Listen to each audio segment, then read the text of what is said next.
era o café, Exato, digamos. aqui é o café. Então, entravas por aqui, tinhas uma, cac. Pá, aqui era o beco da Vanda, aqui. Exato, é isso. Aqui era para aí o beco. Ali morava o Chico. Mais a mãe, o pai, o Chico, o branco. Não, mas vi aqui um bocadinho mais para dentro. O beco era para aí aqui.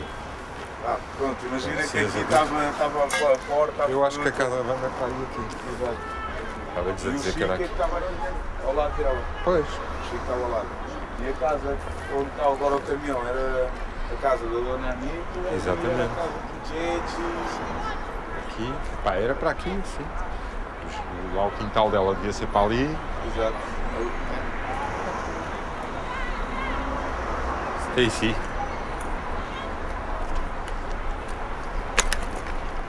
C'était ici. O front door.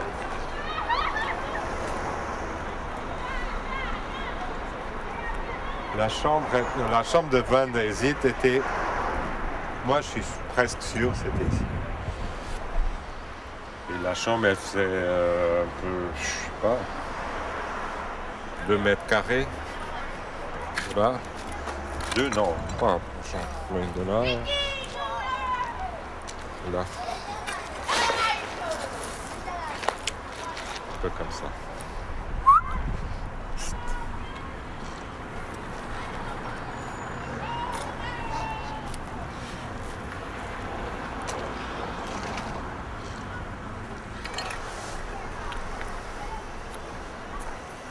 Donc tous les jours, c'est extrêmement simple le cinéma. Je vais vous expliquer. On prend un bus. On habite quelque part. Stockholm, Saint-Denis, Tokyo. On prend un bus ou on prend un Vespa ou une voiture ou je sais pas quoi. Et on va quelque part. Moi, je prenais le bus 58. J'entrais là, c'était une des entrées du quartier de Fontainebleau. Ou bien je marchais tac, et j'entrais là. Le matin, il y avait 2 bars, un là et un autre ici. Je prenais un petit café, je venais par là, tac. Chez Vanda, on vendait des légumes et des fruits. Donc, il y avait toujours quelque chose, banane ou... Là, ou bien j'allais chez des cafés par là aussi. Et je commençais la journée. Il y avait la grand-mère de Vanda qui habitait ici, dans une autre maison. Normalement, la mère, elle travaillait déjà. J'arrivais, bonjour, ça va, oui. Vanda dormait, Zita dormait, tac, personne, j'entre. Petit sac, je ne l'ai pas là, mais c'est un petit sac. Le pied, je le laissais là, j'avais 2-3 réflecteurs comme ça, qui étaient toujours dans la chambre. Donc je venais, je faisais pas de bruit, les filles dormaient.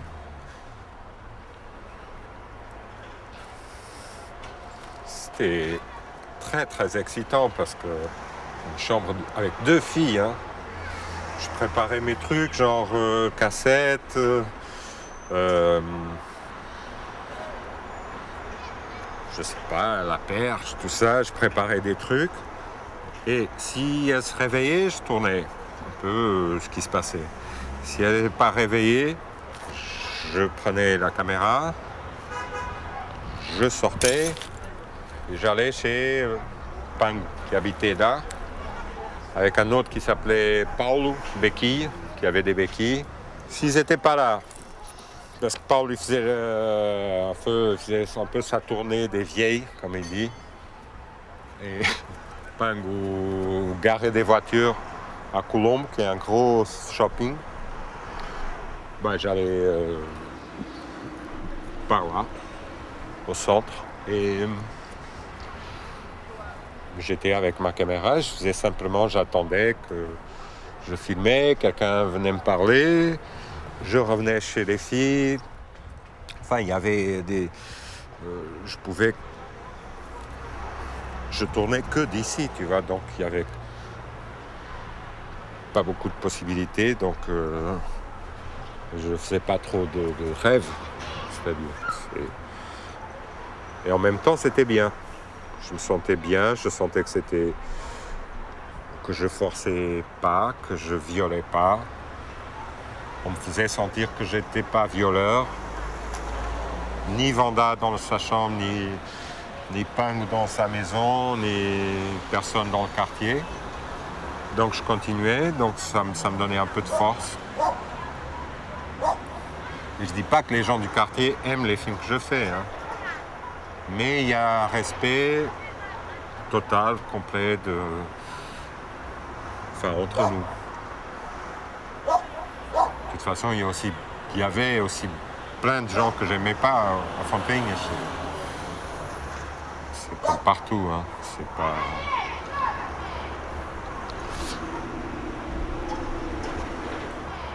Voilà, j'ai des très très bons souvenirs de tournage, chose que j'avais pas avant. J'ai aussi des longs moments de détresse, je savais pas comment continuer ou comment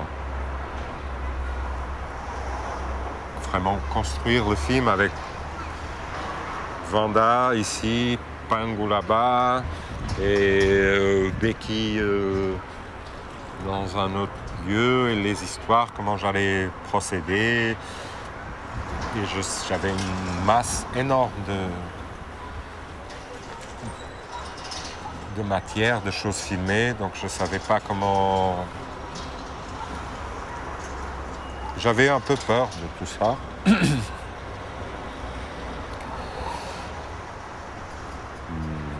C'est une autre façon de procéder, mais pour moi ça m'a donné beaucoup de plaisir finalement à faire ce travail de cinéma, parce que là vraiment je me suis senti. Là je peux dire que je sens que je fais un travail. Les gens qui font du cinéma, j'ai l'impression qu'ils font des films, c'est tout. C'est pas du mépris, mais c'est que c'est un autre travail. Enfin, c'est une autre occupation. Ça, c'est.